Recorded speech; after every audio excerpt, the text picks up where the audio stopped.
Last year, I transformed my dilapidated garden shed into a cozy cottage garden hub straight out of a storybook. All the added architectural ornamentation had elevated the once rotting structure into a cozy and inviting destination. I couldn't be any happier with how the facade turned out, and I don't think I'm alone in this.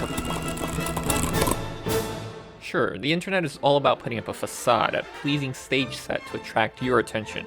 This shed was great at putting up a front, but the back was hiding a hideous monstrosity that I was ashamed to show you. And before I could get to work on getting the inside of the main shed renovated, as has been the clamor of you, the audience, and finish that second act, I had to come to the rescue of this backstage architectural abomination. Well, my first idea was actually to demolish this part because it seems to be so much worse for wear. But in case you have not watched me before, you may need to understand that one of my flaws is to believe too much in the potential of the downtrodden. I do fully expect to have to dismantle the whole bottom part. Maybe the whole thing. And so, with little optimism and too much empathy for the structure, I ventured inside this catacomb of design dreams. The sagging floor, the creaking lumber, the moldy and flaky joists all seem to scream, "Abandon all hope, ye who enter here." I would be wise to follow suit and set fire to this abomination. I think it's going to be quite complicated to do anything. Height of the ceiling is quite low, and the structure is run down and unsafe. Still, my vision to save this space from the pit of doom made me move along with this design exercise. But why not just bulldoze everything? Well, here's why. I could use the extra space to store all the gardening equipment and organize odds and ends. Also, because this whole thing was basically trash, I felt 100% free to experiment and rebuild a fantasy structure in its place. Since this shed extension is not visible from the street at all, I felt that I had a once-in-a-lifetime opportunity to unleash my creativity and go crazy on the design without considering what's proper, appropriate, or expected. Especially if I built it cheaply, reusing as much salvage as possible. Well, but before I could think of design, I had to do some demolition, although in this case, I would call it more disintegration. The structure is absolutely shot, which means I'm gonna have to replace the whole thing. I'm thinking of jacking up the roof so that I don't have to completely disassemble it and then remove and replace all these beams with pressure-treated wood. Without the proper equipment, I had to improvise with my car jack and some odd lumber that was laying around. The size of this shed was small enough that it probably qualifies as a box rather than a building, and my goal was only to raise it a bit to allow me to replace the entire floor, and despite worrisome creaking, I had faith in physics. Barely. Alright, that was better than I expected, but I'm pushing my luck here. I'm not gonna raise it too much, and I have to immediately put a lot of bracing so that the whole thing is supported. Not that if it were to crash in my head, it would necessarily fall on me because I think enough of the structure would hold, and I only raised it for an inch, but I don't want to test my luck. Before I could finish extracting all the rotten wood, I had to brace all the roof and wall studs with extra lumber. Okay, I'm 98% sure that this is gonna hold. Once it was stable, it was time to rebuild. This time with pressure-treated wood rated for ground contact. This is when the ship of Theseus paradox comes to mind. If you start replacing rotten wood out of a structure, at what point is the original structure no longer itself? To be or not to be, that is the question. To die, to sleep, perchance to dream. While my shed went through its existential crisis, I dreamed up the possible stage set facades I could make real, all while doing the very down-to-earth job of reinforcing the structure with braces and corner triangles. But before I settled on a design, I had a few limitations to guide it. 1. I would keep the overall shape square to keep construction simple and not overshadow the main part of the shed. 2. I wanted the architecture of this side to dialogue with the other structure, but I wanted it to be distinctive, to almost feel like a village with two different tiny homes. 3. Practically, I needed a large door facing the side garden to allow for easy storage of lawn equipment. And 4. Adding at least one window would help light the interior.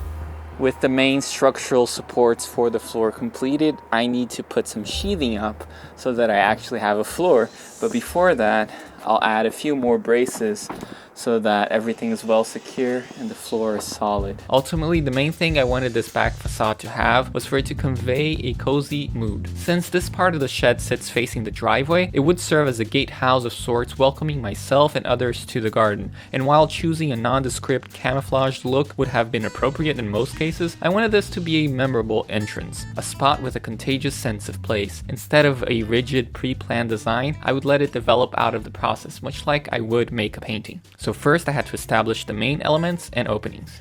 My first step to figuring out the design was to size up the door. After measuring the wall opening and doing some rudimentary math, I realized that a single larger door would work better for me than a set of double doors.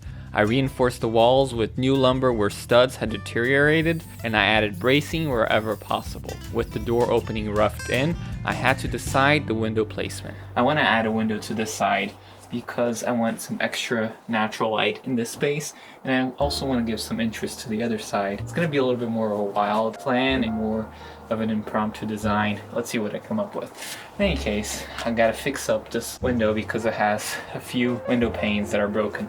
Naturally, you may want to try just to pry off the old glazing, but that can be a bit precarious. But a safer way to do it is to use a heat gun. It's kind of a trick.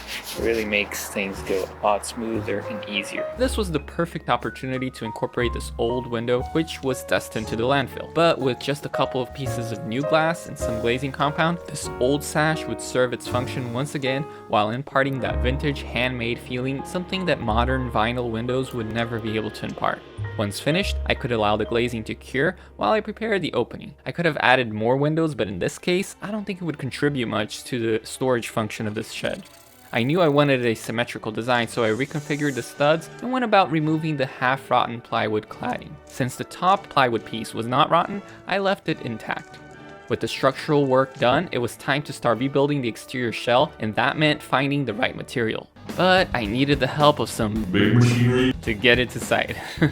Instead of exterior plywood sheathing, I chose to think outside the box and to use pressure-treated fence boards, partially because I prefer the rustic look of wooden boards, but also because it would be much cheaper per square footage than the standard approach, and it would last just as long. But before installing them, I made sure to seal all sides with paint.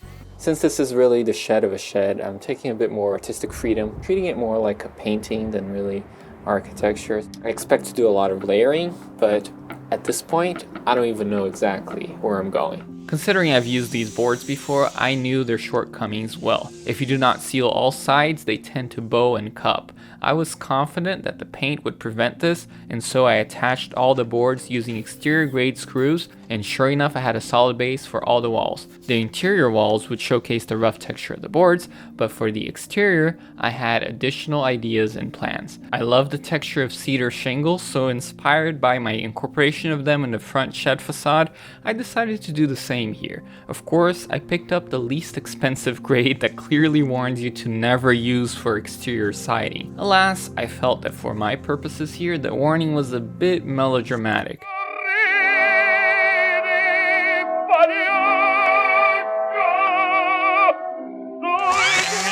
You know, $16 a bundle was enough to convince me compared to $160 for the best grade shingles. This was the shed of a shed on the brink of the landfill after all, not a home for human occupation. I could humor its final decades of life, making it think it was clad in the costume of a stately home. A bit of stage makeup makes anything look better, so I made sure to seal the subpar shingles with plenty of stain.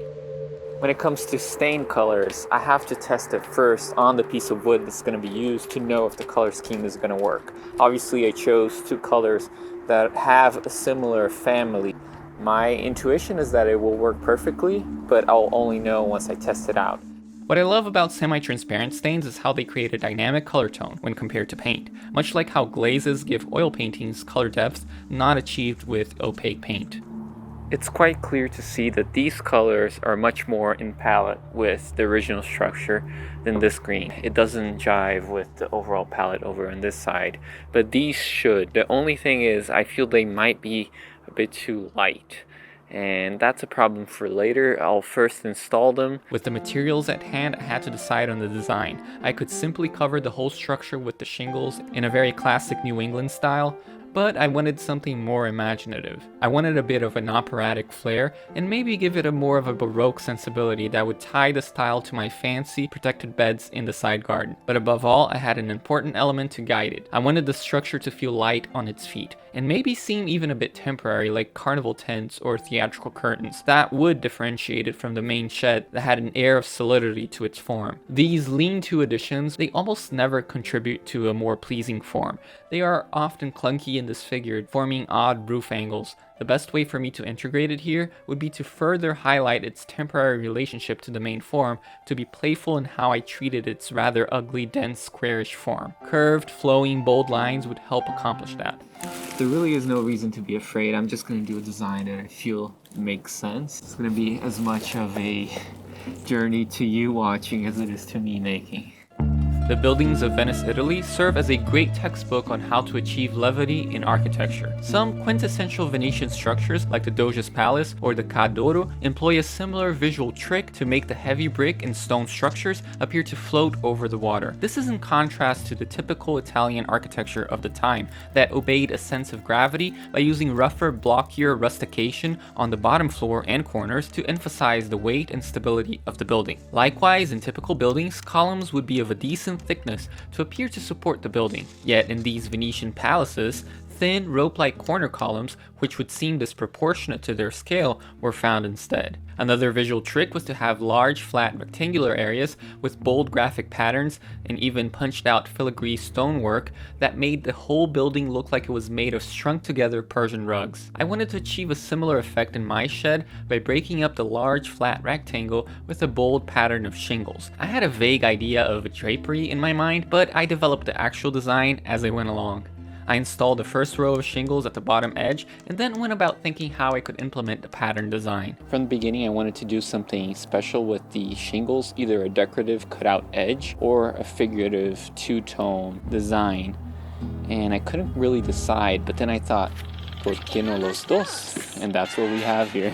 A repeating decorative edge is the simplest way to add ornamentation to a shingled wall. This is a traditional technique that my house used to have. The draped pattern I was coming up with, however, I had never seen anywhere else. There are other examples of masterful figurative shingle work I saw online, but I've searched far and wide and could not find this draped shingle technique anywhere. So there is a good chance this will be my main original contribution to the world of design and architecture. If this is the case, it boggles my mind because I feel like the decorative shingle technique just lends itself to this design, as the 3D effect of the draped corners just feels so natural. It would be kind of weird if no one has made this before. I'm finding out that if you have a very complex design like this one, it's best just to lay everything out on the floor, then organize the pieces, draw it out, cut it out, and then just install it in place. With the main design already sort of figured out, I just had to make it a reality by being careful to cut the shingles correctly to install them in the correct relative location on the final wall. Even though this is a laborious step, I must confess that it is rather rewarding as you slowly develop the picture you had in your mind. I always find it fun to get a material and try to push it to its limits, trying to find the hidden possibilities it may express. I suppose this is common for artists, but I would invite anyone to try this approach. Sometimes we are too restricted by the way things are typically or traditionally done that we fail to experiment and discover new possibilities. I'm quite pleased how this is turning out. I love the draped theatrical effect that it's giving. At first I thought I was going to stop the shingles right at this line, but I think now, looking at it better, I need to bring up the corners, continue the drapery effect, and for that to happen though, I first have to cut out the window to see how everything looks in relation to everything. It's a bit ironic how back when all work was done by hand with simple tools, we used to have intricate decoration with all the extra energy that was required. You would expect that technology and power tools would have ushered in a renaissance in ornamentation. Ain't nobody got time for that. There are really no excuses. We could be living in a real theater set existence where our fantasy would run wild. I know, it's pastiche and non-sophisticated, but are we any happier living in sophisticated minimalist boxes? Sometimes it's nice to revive the good things from the past and leave the bad ones behind, but it seems we may be doing the reverse lately. A few days later, amid a winter warm spell, I was ready to resolve the design around the new window opening. After the deep freeze, we have summer weather.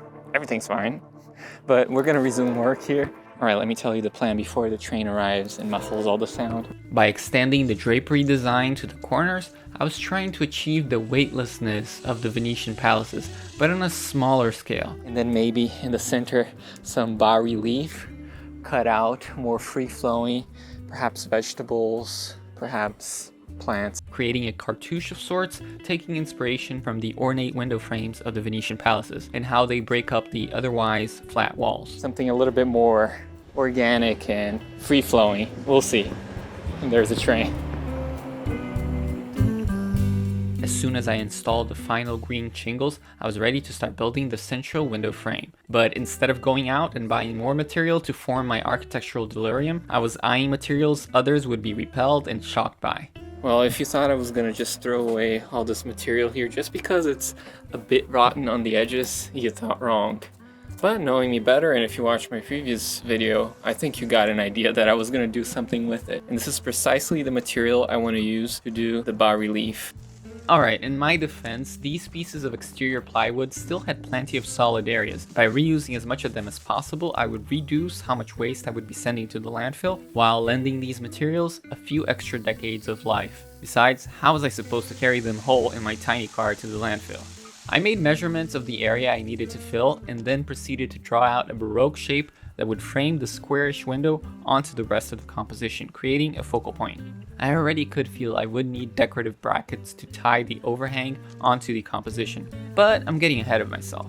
Let's see what happens here with the decoration. I'm thinking of having brackets, so I'm gonna kind of align this and leave this space here sort of for the applied on bracket, which will have a similar type of decoration, and then I can bring in some more botanicals. Now in this project here, I am being a little bit more bold with the motifs. It's a bit more jarring. It's less of the sedate classical look, but that's fine because I do want to be a little bit more inventive this time. Indeed, I suspect the front facade of the shed, while still appearing to emerge from a storybook, is quite more palatable to most tastes, because it relies on more traditional and timid proportions and ornamentation. The swirly delirium I was about to unleash on this back portion, on the other hand, was nothing more than Baroque excess mixed with a bit of psychedelic fever dream and 19th century carnival garishness. And I was here for it. The plan was to stack swirly layers to give the design depth. Then I went about painting each layer a tone of reddish terracotta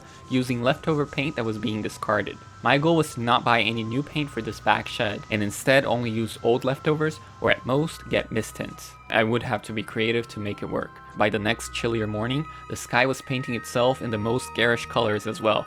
I think it approved of my creation, but did I approve of it? I gotta say, it's not exactly what I had in mind, but I quite like designing in an iterative style where I discover the design as I go along and make changes. To me, this is much more exciting to not know exactly where I'm going to end up, just have a hazy idea and make it develop over time.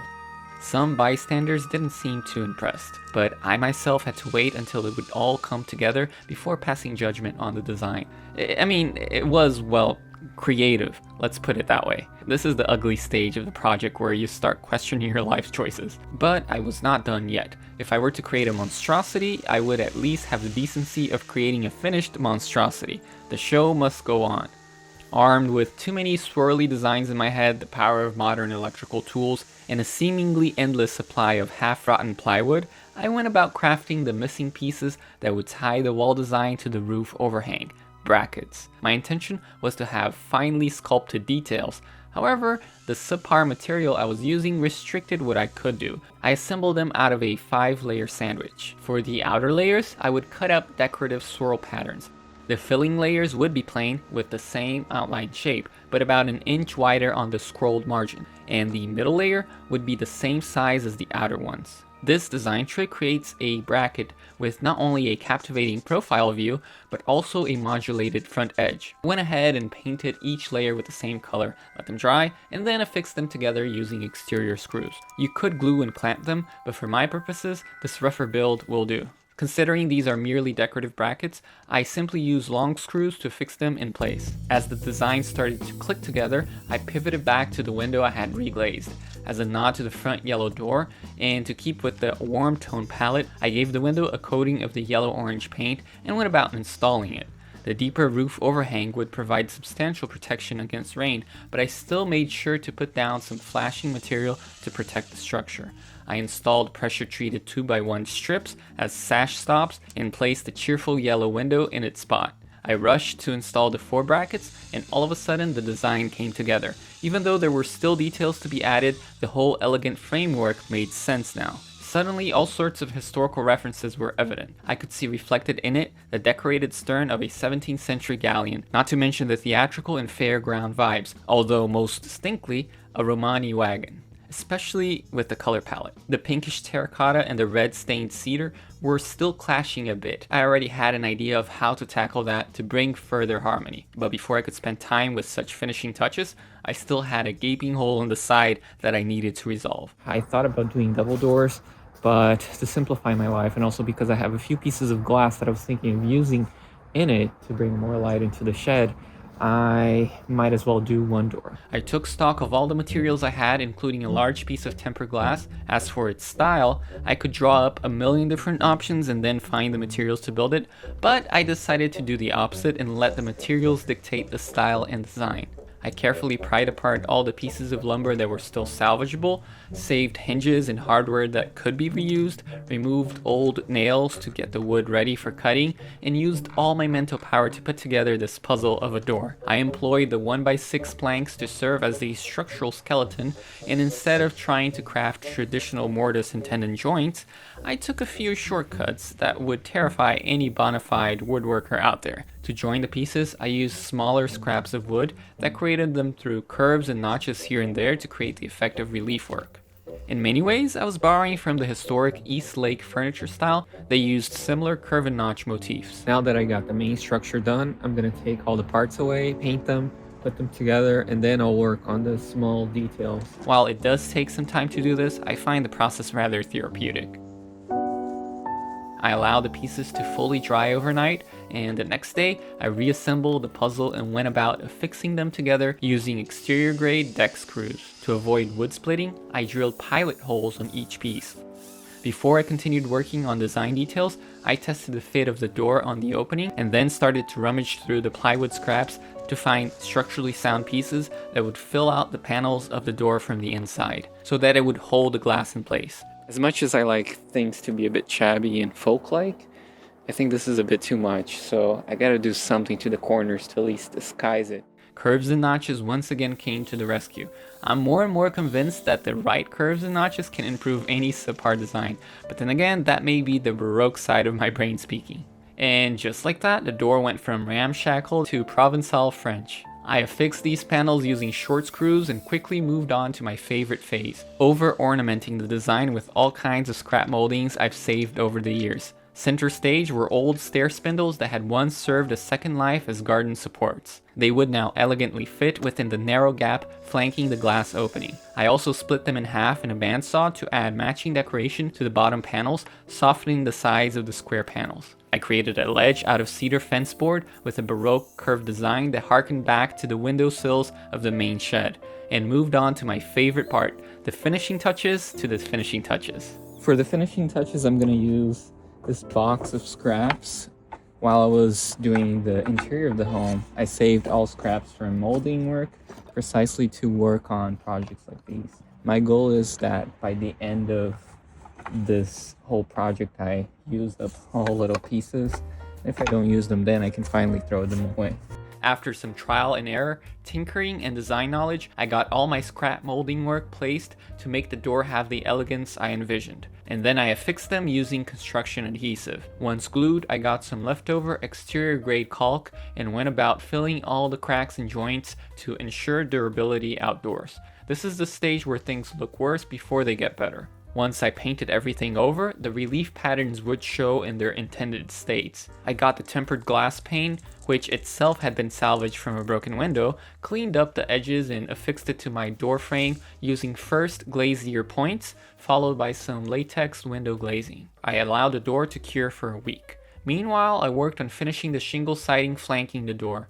I continued the same draped curtain pattern on both sides and was quite pleased with the direction it was taking. The door did turn out a bit heavier than I expected, but I think with the hinges it will just fall into place. I do like the overall neoclassical look of it, although obviously the shed is starting to have a quite eclectic mix of styles. Then again, if I can't do it in a shed, where can I do? So I love to experiment. This is the place to do it. Obviously, I would try to use the old hinges that I had saved, even if they needed a bit of persuasion before going up. But there was a problem. I'm trying to figure out how to install the hinges here, because I want the door to sit towards the inside of the wall so it's not completely in the rain with all the detail. And I think for that to happen, I have to put these hinges sort of on the side and probably put blocks here so that it's able to turn with all the relief work here. It needs that angle. My only way to ensure a longer lifespan to the door would be to install a larger eave on this side of the shed. That alone would keep the worst of the rain from hitting the door details directly. But before I went about improving the roof, I had some unfinished business, something of high priority indeed. I needed to give the door a lick of paint to finally be able to admire the door design as it was intended. You know, priorities. Seeing the designs come together is oddly satisfying. Next, on to more practical boring matters. I climbed the roof, assessed any holes, and plugged them in with exterior grade silicone. Then I tackled the hidden side of the shed that still needed shingling over. I got all the leftover shingles layered out them in a haphazard pattern, nothing fancy. Then I got to extending the eave over the door. I got some of the same roofing material that was laying around, cleaned it up and straightened it as best as I could, and then I fixed it in place. I kinda like the rusted look of the roof, but I will probably paint it with roof paint eventually to further protect it. Part of the reason why the shed still stands is because of the protection of the metal roof over the years of neglect. Using the same technique as before, I fashioned together a few brackets to support the roof overhang, trimmed with a cedar plank, and affixed everything in place. I was finally done with all the essential work for the shed. I could now rest a bit and resume work on the finishing touches in a few weeks. And just as in a storybook, the next few weeks turned into 4 months of slumber. The finale. I think all home improvement projects fall into a spell of inactivity close to the finishing stage. As it approaches 80 to 90% completion, we allow it to lay dormant until one day the spell is broken and we rediscover it hidden in plain sight. I gotta get back to this, finish up all the details that are pending, and be done with the exterior of this shed once and for all. Just gotta put in some of the detail architectural features that are still kinda weird and do some painted details.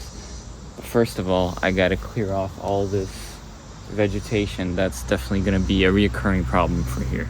I will have to keep these vines in check, but one cannot deny that the overgrown aesthetic doesn't fit the scene perfectly. My last bit of construction would be to trim out the window, further establishing it as the focal point of the back facade by adding a bit more detail and visual weight. One eyesore that had been bothering me was the rotten rafter tips. I simply took my jigsaw and cut curves off of the rotten edges, giving them a more defined, interesting shape. A lick of paint brought the wood back to life. To finish off the window design, the top architrave needed more volume and detail, so once again I tapped my collection of wood and trim scraps and started planning a fun entablature.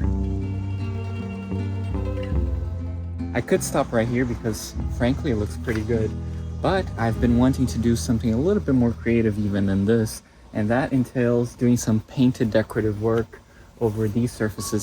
Up until now I had prepared the canvas, but this last stage was the true finale for this facade. I was hoping to further unify all the elements and colors into a piece of art.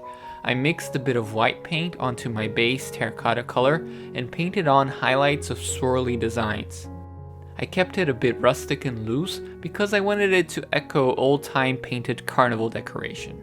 After the light details, I painted in shadow details with a slightly darker shade of paint. I carried the same technique over to the door side, giving the brackets and the architrave over the door more depth, including drawing a frieze of sorts over the door. To finalize the draped shingles, I painted a yellow trim on the edges, which helped tie the door and window color to the rest of the structure. I came back with a slightly lighter yellow tone to highlight the corners of the folds and give more of a trompe-l'oeil effect to the shed.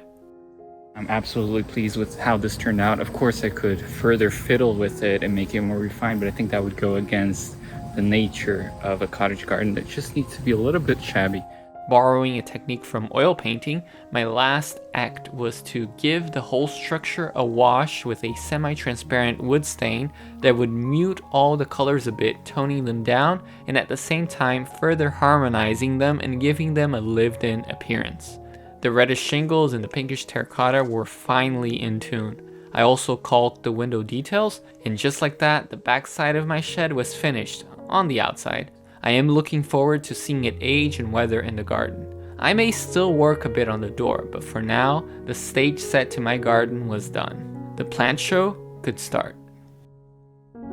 Thank you so much for watching, and I hope you look forward to seeing how this shed turns out both inside and also on the grounds. I'd like to give a special thanks to everybody who makes this possible by buying art in my Etsy shop or by becoming a patron. If you'd like to support my channel, please check out my Etsy shop. There are new works now, and I'll be adding new ones in the weeks to come. Once again, see you next time.